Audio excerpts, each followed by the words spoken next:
Singer Shekhar Singh. Music by Ravinder Mehta.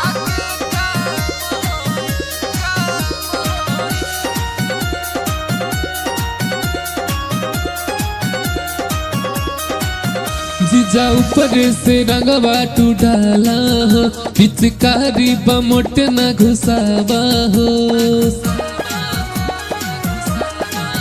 जीजा ऊपर से रंगवा लगावा हो, पिचकारी बमोट न घुसावा हो। बेला ससुरा में जाइबा त का होई का हो।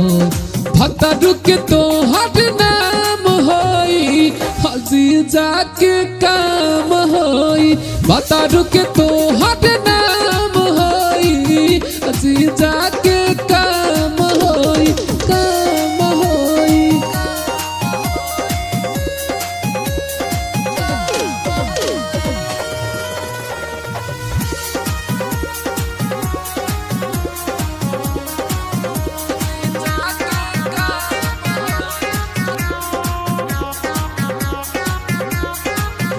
चल जाई सैया के पाता, नई हरबे में खुलल बा खाता।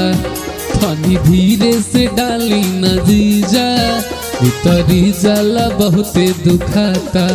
तो थोड़ा मनवा के माना तू कर बरदास, पिचकारी बमोट कम हो जाई खास। छोड़ी न त लग जाई रोई जाई रोई।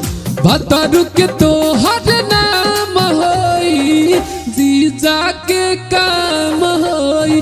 भत्ता रुक तो हट नाम होई, जीजा के काम होई काम होई।